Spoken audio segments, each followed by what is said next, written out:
What's up, my loves? It's your girl Diamond, and I'm back with my own review of Heart and Hustle Houston. Okay, this is season 2, episode 3, and the ending of this episode had me more confused than ever because I have no idea what is the issue, what is the problem. Based off of how y'all had a great first season, and then we're getting into the second season, there's still like some unspoken conversations that we probably are ever gonna get. Maybe some scenes that might get revealed, I don't know. But man, oh man, it is some problems going on in this group that I just don't understand. So let's start off with Chloe and Jordan, the day from hell. You know, Jordan has an issue with Chloe talking too much about their relationship with his mom. So he walks off, he's gone. Chloe's upset. She calls his mom right after he leaves and proves his point. You know what I'm saying? You're telling his mom everything that he just told you, everything that he has an issue with. You're telling it to his mom. And you're like, he's mad at me because I talk too much with you. I tell you everything. It's like, why are you mad at me? Like, why would you be mad if I'm telling your mom how you're fucking up? Your mom knows you better than everybody. Why is that an issue? Chloe, you should know better. Okay? You are an adult. You have children. You've been through relationships. You are a widow. You should know how to properly navigate a relationship with your man as well as forming a relationship with his mother. You should know better. Okay? I'm not saying you shouldn't, and I'm beginning to understand that maybe your mom have passed on, because that seems to be the narrative, because you said you don't have a mom that you can go and talk to. So his mom is kind of like a filler for you, an outlet for you, which is not an issue. But looking at how it makes your man feel, you should look at his feelings too. Look at it from his perspective. You know what I'm saying? Like, there's a line you should be careful to not cross with confiding so much in your relationship with his mom. Because while Jordan is a young man, but he's an adult. And I do think that he deserves to have respect in his relationship about wanting to keep his relationship issues and everything in between private from his parents. I do think that he should deserve that. He should. Like, Chloe, you playing games that you are too old to play. For real, okay? And also, Jordan, I did say in my last review that you are immature. Okay? The way you ran out because of the conversation about you telling Chloe that she's talking too much to your mother. Yeah, I agree, but the main issue is you needed to be accountable and honest about what took place when you and Chloe started out dating, because she got receipts that you were messing around with someone who has the gate code to your house. That conversation needs to happen ASAP, okay? We cannot just put this off on Chloe about how you don't like that she's talking to your mom too much. That's not the main problem that we're having here right now, sir, okay? So then we have Tori and Ro. They meet up for lunch. Ro invites Manira so that way she can figure out if there's any other issues lingering within the group. And let's get to Manira. Let's see what issues she has with anybody. So Manira is opening up the conversation about how we got to address the issues within this group. I don't know how we can move forward if we're not being honest. But she said to Tori she doesn't have a one-on-one issue with her. There's no problems with her and Tori. But she feels like the issue between Labrina and Tori has affected the group. So we're still on a therapy session. Nira is still on the same type of time that everything went left when Tori and Labrina got into it, feeling like Labrina got attacked because there were things that were said that weren't honest. Tori said, okay, let's talk honesty. Because I believe that us being a group of women, there should not be any table where there's women being there and we're supposed to be empowering other women that somebody perceives to call another woman precious. Make that make sense. Nira wants to defend it by saying she not think it was a demeaning way. It is mighty funny though, Nira, that you don't think that someone calling another woman precious is a problem when last season you had an issue with Tori calling you cute based off of the outfit that you wore, and you gave us a whole sob story that you never liked being called cute because to you it felt like people were not addressing you as a grown adult. People were looking at you like a little girl, especially when you said in the work field no one gave you the proper respect of having a higher authority. That was an issue that pretty much dragged out the remainder of the season, all because you didn't like being called cute. So how was it that you can have an issue with being called cute, but you shouldn't have a problem with Brina saying, oh, someone saying they look like Precious, or Precious got good energy, this and that and the third. That's not a problem. And then you compare it with people say look like Royce Reed. I get that, Labrina. I mean, Manira, I really do get that. But in this instance, this was someone that's not even around y'all. This is someone that Tori knows. That's her friend. And she's upset that her friend felt the way about a comment being made about her. And you're not recognizing how that could hurt somebody's feelings? Okay, fine. Fine. Um, Tori feels like Manira is making it seem as if Tori is taking this too far. You know what I'm saying? Like she's the one that's being overly sensitive about a small comment. No. Knowing that in the black community, someone being called precious is not a compliment. You can't even say that to a child. And if you know the story of Precious, if you read the book, watched the movie, you do know that that was a very sad story. That was meant to be a nasty, negative image about a woman of a particular size, of a particular hue. Like, are you kidding me right now? Like, you gotta be kidding me. As if that is supposed to be a good thing. And that's not a good thing. Not a good thing at all, okay? So, they have a back and forth about how that's not a compliment, that's hurtful, and Ro had to stop it because it's kind of like we shouldn't even be discussing this because the person who said it is not even here. So let's address what issues you guys have, okay? But it sounds to me that there isn't an issue. Manira has no actual problem with Tori. She's just upset with the way that Tori and Labrina are having problems. And Tori said it all escalated when we had our therapy session in the summer. And you know, Ro is in her confessional addressing about how the therapy session came about. Miss Sylvia came, but we wanted to address everything, and it ended up becoming World War II. And then Ro feels like Manira defended Labrina, and then Manira is defending Labrina right now by saying at that time Labrina was feeling her pressure points, and she felt she was being attacked. She was feeling ganged up on.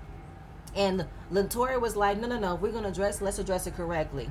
And then Rose spoke up and said, well, even in the therapy session, you kind of took her side. And right here, right now, you're still taking her side. Because even if she's hitting her pressure points, she's still talking shit. You know what I'm saying? Like, you can't talk shit to folks, and folks are not going to say shit back at you. Like, we're not going to meet you where you're at. You got to be kidding me if we're not going to. And she felt like that part wasn't cool. Because, again, you're taking her side, and you're not seeing the whole picture. You're not looking at other parts of the conversation.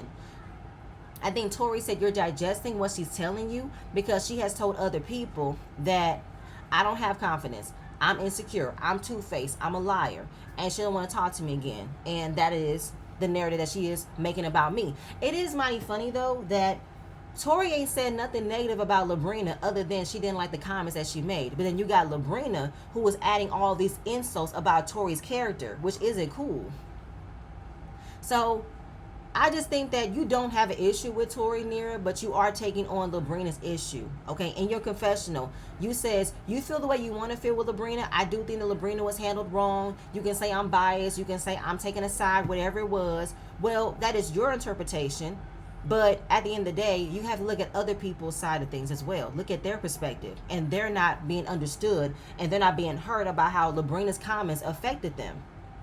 Make it make sense. And I love the way that Ro was looking at Manira. Is like, girl, you got to be kidding me. You really don't think that this is an issue. You really don't think that this could have been something we could have easily figured out and moved on from. Like, it should not even be this hard for someone to say, I'm sorry, I didn't mean it that way. Like, what are we doing here? So, you know, Manira says she's not a kiss-ass type of person. She can't tell someone when to be accountable. You sure? And then she said, I don't make nobody apologize. And it's like, what the hell are we even doing this then? And Tori was like, she should have approached things differently. Because Labrina is the one who made the comment. But why is she feeling a way about someone don't liking the comment? Like, make it make sense. And then, you know what? This entire ordeal was a lot of back and forth. A lot of people are misunderstanding one another. People are not really hearing one another. And you know what? We were just drinking and we were not eating. I'm hungry. I need some food. So then Ro comes up with the idea of calling Miss Sylvia and setting up another therapy session so that we can really put everything out on the table, and we got to figure it out. Now, Nira agrees to the idea and how we shouldn't have no more side conversations. Okay, I hope you revealed to Elena that you had a side conversation about her marriage with Labrina. Excuse me, because we need to talk about that. So then we move on to the next scene. We got Manira. She's in her full content creation, realm, because she does a lot of family photos. It is time for their annual family photos, but her mom is going to be in this photo, as well as her husband Norman's older daughter. And she's been a part of her life since she was 3 years old. She has a relationship with her. She looks at her like her own, and she lives out of state with her mom. And Manira loves being with her family. She never grew up in a huge family, so any moment with everybody is a memory for her. And then we hear her husband. He talks about how a man isn't a man based off of his car, based off of his wealth, based off of how many businesses he has. It's about his family. It's about what makes me be me, because he is literally the father of 5 girls, and they're all so beautiful. And that was very nice, and I can resonate with that because my father is a father of all girls as well. And then we move on from there. Nice scene. We got Chloe. Chloe is meeting up with Tori just to let her know what happened with Jordan, and she wants to check in with Tori, see how she's doing. And when she walked in, she said, "Girl, Jordan blew up on me, right? He sent me a car, and then he's talking about how I talk too much. I tell his mom everything, and then he stormed out. I followed him, right? But then when he left me, I went back and I called his mom." She said, "What?" "Yes, I did. I called his mom, and I told her everything." Tori was like, "You kind of proving his point, though, because if he's telling you he doesn't want his family involved in y'all's relationship, you should hear him out. And you have to look at his side of things, because he's obviously already, entering in a new space, so you guys having a big age gap, right? So he's probably getting the tail end of everything and wondering, am I looked at as her man? And you calling his mom, it could make him feel like he's a child." So Chloe can see her point, and in her confessional, she can understand how he will feel away. And I can take my friend's point of view. I can scale back on calling his mom. I probably should not have done that. I should not have called his mom. No, you should not have called his mom, Chloe. You should not have. You're telling his mom about how he's acting is really not cool. Like, girl, you're an adult, right? So Tori thanks Chloe for taking accountability, as well as like how she should move differently in this relationship with Jordan. And it's like, why can't we have that same honesty and accountability in this friend group? Recognize what we did wrong and then move on. And then she kind of wonders with the way that Jordan walked out is the way that Labrina walked out. She wonders if there is a trauma response. When a child runs away from not taking accountability, I don't know if it's a trauma response or not, but I do think that it is Labrina not getting her way. I would say that. And she asked Tori, has she spoken to Labrina? She said no. Are you receptive into her talking to you? I have no idea, because I'm tired of trying to fix this group. I'm sending out events every single week, and the only people that are coming are you and Ro. Okay? And Ro is also inviting everyone to another therapy session with Miss Sylvia. I'm very happy, but girl, I'm at the end of my rope. Okay, I am not obligated to fix the broken pieces, because at the end of the day, the pieces that I'm trying to fix, they might come back and try to cut me. All right, and Chloe is just wondering, where's all of this energy from Tori coming from? You seem a bit down. You're not uplifting. You're not happy. Like, what's wrong? I'm trying to be at peace. I'm trying to keep the peace, but the peace is not trying to be peace. The peace is not peacing. Nobody wants to come together and fix it. All right, and I'm tired of it. But you're the glue. I'm not that kind of glue. I'm not wig glue. Okay, I'm not gorilla glue. Okay, I'm eyelash glue, and I'm probably Elmer's glue. It's not sticking. Okay, and I feel Tori on that, because she is trying to fix things, and no one else is like you doing their part. Well, I do think that Ro is trying. I do think that Chloe wants to try, but moving on. So we got Tori. She's at her home. No, she's at her father's house, because we know last year her father passed away, and it's been very, very hard of her going through this grieving process. And then she is walking inside her father's home. It's her childhood home. There's so many memories there, and now she is faced with another hard decision. She has to sell her father's house, and it's like that's a lot. That's a lot of responsibility on her. And then she walked inside his office, and she is, going over his things. She picks up a notebook, because I remember her father was a police officer, but he was also a minister. So one of the notebooks was his sermon papers, and she ends up reading a sermon that resonates exactly how she's been feeling. And she kind of feels like her father is still around her. Her father is guiding her, and that's a beautiful feeling. So then we meet her god sister Cece. They've been best friends since they were little. She's pregnant with her godson, so she's helping her pack some things, only so much because she's very much pregnant. And Cece just asking her how she's doing. She said, every day I'm waking up, I feel like I'm gonna take these on. I'm gonna make my life better, but I'm just trying to figure out some things. And I think that the things I'm trying to figure out should not be this hard. You know what I'm saying? People got some real life shit going on right now. And sometimes when I do have a lot on my plate, I don't worry about it because my dad is here. I can call my dad and everything will be okay. But now he's not here. I don't know who to talk to anymore. I don't know who to get me through my day. Like how? Then she mentions that her mom ended up leaving her. She said that her mom might have given up on her. So we find out that her mom was very active in her life till she was 11. And I think her grandmother passed away in 1998 and her mother instantly just left. She believes that her mom could not handle the grief of losing her mom and she ultimately just left. Yes, it became a blessing in disguise because she was left with her dad, which was a wonderful thing. She has amazing memories with her father.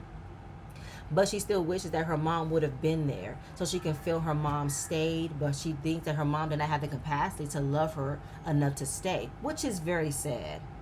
Like, huge tragic moments can cause unrational decisions, but something like that is crazy. And Tori said it never made sense to her as to why her mother left. And I think her mother has given her a whole lot of reasons why she did not stay, but Tori never believed them. She said it came off as excuses. And I think she mentioned maybe about 4 years ago that her mother told her how she hated that she was so mean to Tori. She hated the way that she treated her, which is super fucking sad. And then she remembers something that she's been reflecting on therapy about when you have grown up in a lack of love, you tend to overdo everything. You tend to overlove everything and everybody because you don't want no one to feel like that they weren't ever appreciated, ever feeling loved, ever feeling cared for. And maybe that's exactly what she's experiencing with this group of ladies. I may have overloved them. I may have been trying to overcompensate anything might have been a lack in this group. But right now, I'm not doing that no more.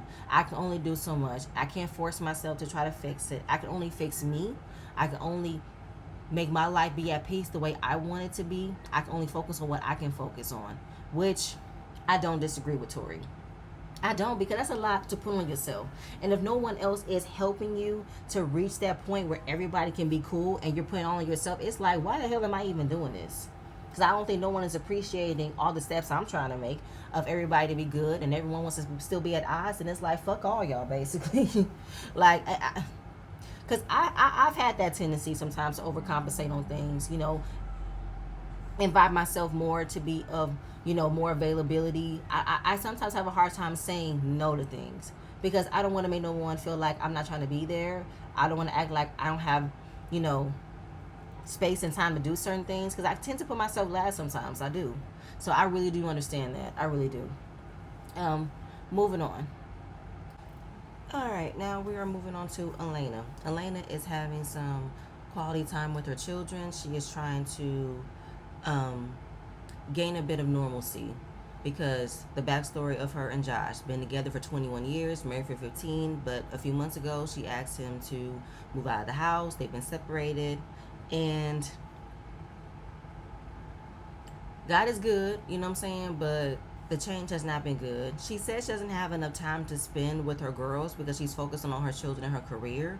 But Elena, I'm not knocking that you're trying to be cautious of how you're maneuvering in this space with your children, but you signed up for this reality show.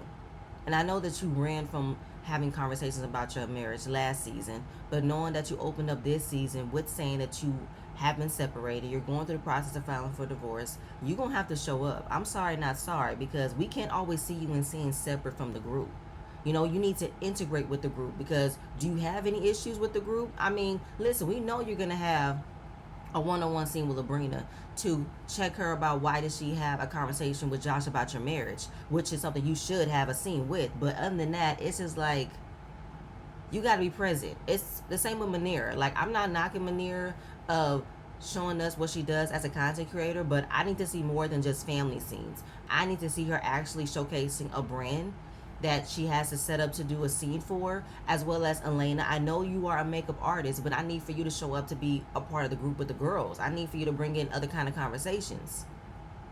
So, her and her children were just discussing about their father, and she never thought that her and Josh would be in that kind of space of being co-parents where there isn't any communication, no phone calls, and knowing how long they've been together, it should have been easy for them to still talk and communicate, especially for the children. But all she wants to do is be present for them. You know what I'm saying? She is having those hard conversations that she should have, and it's going to become easier. And that everything she's endured is going to bring her into a better place to be at peace. And she also wants to make sure that her kids are having an easier transition of this new change. But this new change doesn't mean anything. They're still going to be a family. We're just going to have to operate differently as a family. And as far as for group therapy, she was invited to a group therapy session, but she said no because from what happened at the last therapy session, it was a wreck. So she'll be praying from afar, and she wants to stay in her space of peace. I get it though. I really do get it. But you're going to have to clock in and show up for work, okay? While showing us this part of your life, which is amazing, we need to see how you navigate being with the rest of the girls. That's it. That's all. I'm moving on. So then we got Manera and Labrina. They're hanging out at Manera's house, and she just wanted to check in and see if she's okay to come to another therapy session. And she met with Ro and Tori, and she's happy that they did because she's recognizing that they're having a lot of miscommunication between one person and another person. And Labrina is saying it's not miscommunication, it's lying, and it's being messy.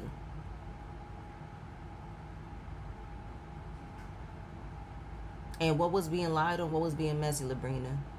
Because it sounds to me you just didn't like the fact that somebody repeated something that you said that hurt another person's feelings, and you got called to the carpet, and you did not want to just admit that you said it in a mean way, and you did not mean it, and that's it. That's all. Like, it sounds to me you just didn't want to be held accountable.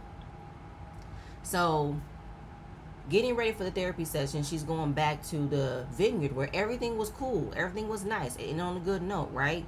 But then we got Labrina saying the group is not helping me. Everybody needs individual therapy. And how she came in being open-hearted, and she wanted to give this group a chance, give this group undivided attention, and that's not something she normally does. And to be in this space is very annoying. Okay, we have to fix it, Labrina. If you're recognizing that we are at a distance that we shouldn't be, then we have to fix it. You cannot discuss about what you've done to be in this space as if you did not come in with being on guard if you wanted to be part of this group, because you even told Chloe that you wasn't sure. You know what I'm saying? And I don't know. I feel like Labrina is really believing that she is bigger than the program. Like, she's better than these other girls. And these other girls are not at her level. The same way how they took the comment, the way that they took it. So you can't carry the woe is me card as to why we are not in a better space if you don't talk about the problems and resolve it. Like the way that you went off on Tori to Chloe when Tori was right there next to you, it's just like you trying to make an issue and you trying to present yourself to be a victim when you're not a victim. It's just like, I have no idea. I think this is when Manir wasn't trying to force anybody to be a part of the group, but we're in this space because of Labrina. Labrina has to do what she's trying to make everybody else do. Be accountable, be honest, be transparent. Let's talk about it. Let's resolve it. So it is the day of the therapy session, and Ro took upon herself to invite all the ladies and invite Miss Sylvia, because if we can't fix this, then it's the end of the road. And Miss Sylvia asked Ro who needs to be accountable. She said Labrina for sure, because when she said fuck y'all when she left, you didn't even apologize for that. So she thinks that Labrina needs to be the most apologetic, the most transparent, take the most accountability. Now she understands why Elena isn't here, because Elena's going through a lot with her divorce. But she is saying, Labrina, please bring your ass here because we're having this session because of you, okay? So Tori comes in and she just wants to talk about how we can move forward, okay? She said, first of all, we have to learn how to talk to one another, okay? I'm a grown-ass woman. You're a grown-ass woman. Sorry, Miss Sylvia, but at the end of the day, we got to get to the part we got to be real with ourselves. You know what I'm saying? So we're discussing the tone where somebody is acting like this, but they are presenting another version of themselves. So if you're not going to be yourself, then what are we doing? Okay, so obviously that seems to be the question in this group. Who's being real? Who's being transparent? Who's trying to be themselves all the way through, or who's trying to present a persona? You know? Then We see Nira lurking in, slowly trying to ear hustle to assume that somebody is talking about Labrina because she's ready to come in and defend. I'm like, Nira, come and sit your ass down. All Tori is doing is just discussing how we be in a group. We should all be real. We should all be transparent. We shouldn't be, fake and everything. So Nira just wants to be in a better space with everybody. And we get to the comment that Labrina said at the vineyard about you're not on my level. Tori said, as a woman, I will never tell you that. Okay? And then here go Nira defending it by saying it was about peace. But why would you even assume that that should be a comment to make anyway? You know what I'm saying? And then to say that it was a waste of her time, like that's not something cool to say to somebody. And then Tori said, when we get to my event, you calling my friend precious. And then 5 minutes later, you're saying, I never said that about nobody. That's not what was said. Who said that? I never said that. So it's just like, Manira, do you know what really took place, or are you just ready to come in and defend Labrina? So Chloe walks in, and as Chloe is walking in, she can tell things are already going left, okay? She is hearing Nira express how she wants to understand that comment wasn't said in that way, okay? But then Labrina said, no, because once it was said, then 5 minutes later, she's also saying that Chloe said it. And Chloe is saying, first of all, who said what? Why is my name being brought in it? And when the precious comment got brought up again, Chloe said, I would never say that. So what's going on here? They put my name in the bottom because I'm loud? No, that I'm automatically wrong because I did that. So no. And it's kind of crazy that if something was said and it got repeated, why are you now trying to throw it off on somebody else? Why would you do that? So then Tori said, I don't have an issue with Labrina. I have an issue with the things that she said. So here it is again. Manira wants to understand what Tori is saying. And I think that Chloe tried to jump in and explain it, but Nira said, hold on. And Chloe was like, girl, please don't. I'm trying to ask a question, but I can see you already clocked in and your defense attorney shift for Labrina, and Labrina's not even here. And I agree. It's like Labrina, it's like, Manira, why are you trying to be the mouthpiece for Labrina so much? Like, this is something that she needs to fix, not you. And again, Tori said, I don't want to deal with nobody assassinating my character, saying that I'm a liar, I'm two-faced, because I'm none of that, okay? So Chloe calls out Nira for playing both sides because she believes that Nira is trying to downplay what was said and is also trying to get a clear understanding about how we need to address things from the beginning. And then Labrina is taking her sweet time walking into the therapy session, believing that she's got PTSD from the first time. So the reason why Chloe called her out is because she believes that Nira be acting one way around Tori, but then when she's around other people, she was giving them all the attention. She was being involved in the conversation of wanting to get to know that person, acting more differently than she does with Tori. So it's like, Nira, do you not like Tori? Do you got an issue being around Tori if you're not going to be on that same type of energy when you're around somebody else? Like, do you still feel a way about what Tori said to you last season? Like, what's going on here? So let's just start from the beginning, okay? So we're entering the conversation about Labrina and what she could have done differently. What should she be accountable for? So we get into the on my level comment. She apologized for what it meant, and she thought that it could have went one or two ways. We could have agreed and move on. She did not mean it that way. Or it could have been like, F it. We don't care. We believe what you said. So she does take accountability for saying F y'all when she left. Tori was asked what should she be accountable for. She said, I should be accountable for not meeting Labrina at the same level as she was. I should have been more calmer. I should not have been just as irate as she was, okay? But to be clear, I'm standing 10 toes down on how I felt about that comment being made and how that comment made me feel. So Labrina jumped in and said, see, why are you bringing it to me? She was asking you how it feel about you. But she's standing in that, Labrina. She's standing in the fact that she should not have met you at that same energy you was on, but she's not taking it back that I still stand on how I addressed that comment. So then, as far as like, how do we get to the precious comment, Labrina turns to Chloe and looked at her and like, you were the one who did it. Chloe said, first of all, no, I did not. So then we get Labrina's version of what took place. And after we saw Chloe's version of Labrina calling Tori's friend Precious, we see Labrina's version where Chloe is saying the actress's name, Gabrielle Sidibe, who plays Chloe. And then Labrina laughed. I'm seeing Chloe laugh. And I think I see Manir smirk. So this is where I need to like look at it in a different angle now. Because first of all, y'all should just play the whole scene now from the producer standpoint. Don't play it from Chloe and Labrina's standpoint, because it sounds to me somebody's not being completely honest about what took place, okay?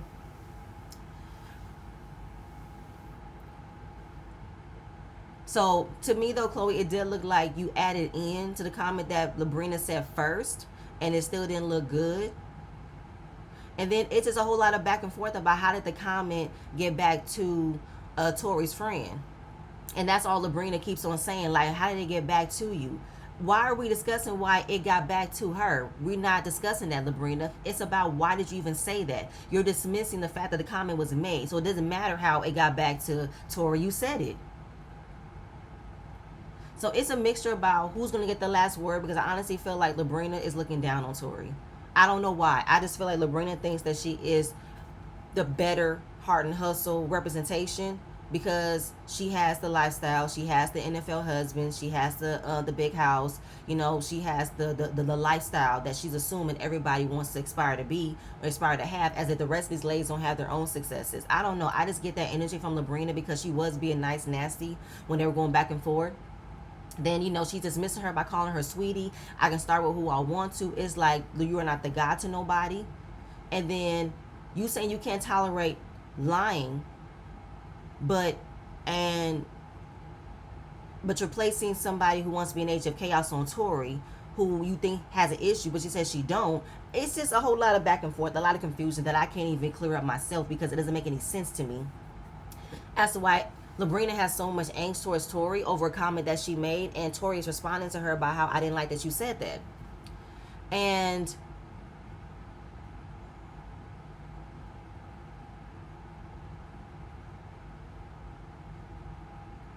I don't know. I just feel like Labrina got a lot of angst and anger about herself. And Tori even said, I don't know why somebody like you who owns a spot is so angry. Like, I don't really get it. And then, you know, Labrina is just telling Tori she needs to go to therapy, she needs help, she needs this, she needs that. But Labrina, you might want to look in the mirror and says you need help too.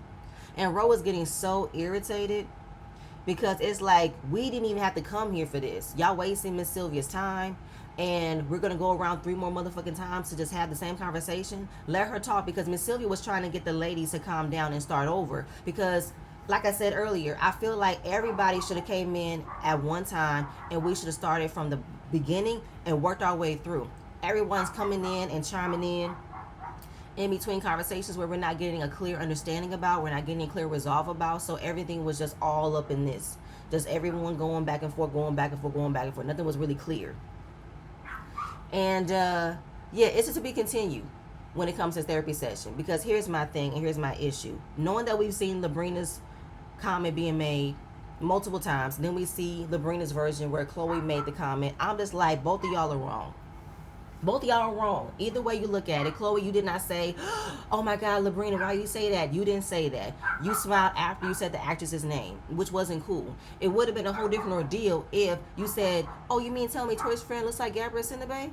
Yeah, she does look like her. She's very pretty. That would have been a whole different ordeal. But the fact that Labrina did not remember the girl's name and she said Precious, it automatically like it was something that was meant to be demeaning. It was meant to look like you were talking shit about a woman that you don't even know. And it wasn't cool. Sorry, not sorry. So everybody needs to be accountable. Everybody needs to admit that the comment that they made, the meaning behind it, and let's move on, because we are too old, we're too grown to not admit that we might have said something shady, even though it's just something that comes out. We're not thinking about it. Like, just keep it a buck and say it. That's it. That's all, you know? So,